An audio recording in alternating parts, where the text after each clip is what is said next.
LG V30 has been considered as an underrated device of the year 2017 that is overshadowed by the likes of the Galaxies and Pixels. I may agree to that on some points, but starting now, it's time to take LG seriously.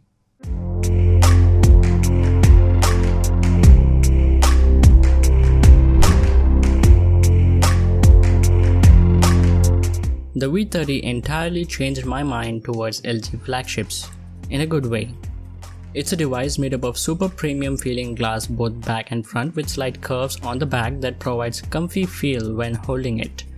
What surprises me about this device is its weight. I've never expected a device this huge to feel this light. After using the Note 8 and the iPhone X, holding this device feels as if I'm holding a feather, which is why I decided to use this phone without a case to enjoy the experience, only to drop it. Even though the V30 is military standard 810G rated, please use a skin or a case with it, or else you'd end up with something like this. My unit unfortunately had a minor bump, and this is the result. After all, a glass is a glass and it will break at some point no matter what. So be careful when using it without a case, or if you are a clumsy person, better use a case. I also absolutely love its display. It has a OLED Quad HD Plus screen with Dolby Vision and HDR10 feature. If compared to its predecessor the V20, the V30 has some drastic improvements done, easily making it a worthy competitor to the likes of the Galaxy Note 8 or the iPhone X. The screen is super sharp, crisp, bright and easily visible in direct sunlight. Blue tint issue didn't bother me, nor have I seen any sign of burn-in so far, which is a good thing. And not to forget the hi-fi quad DAC, which I absolutely love. Though I'm not an audiophile, but I do crave for great sound quality. I've been using it on my G6 ever since I got it and I really enjoy it. Great display with great sound is always welcome. The speakers on the other hand are not that great. The sound is a bit tinny and flat to my liking, but that's just me. Now, the cameras. The photos through this camera are excellent, great details, good colors and a good performance overall.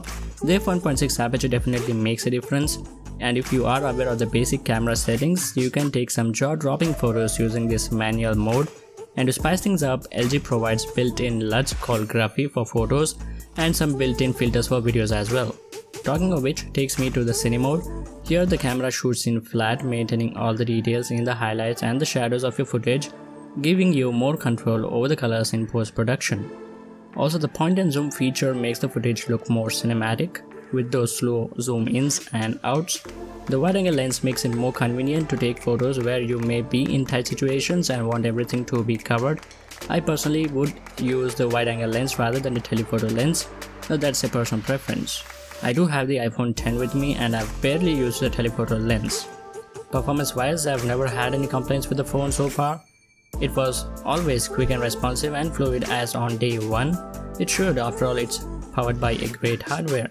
And battery life on the other hand was awesome as well. It lasted me till the end of the day and sometimes even a day and a half as well. And the ability to fast charge this device makes living with it more convenient. And if you are fancy enough to use a wireless charger, you can also do that since it supports wireless charging. The pricing of the V30 is $45,000, which is great, and judging by the end user experience, I can say that this phone has to be one of the best. I absolutely love this device and I'm more than happy to spend a bit more on this phone to get the crack fixed. That says it all. Thank you guys for watching and I'll catch you all in the next one.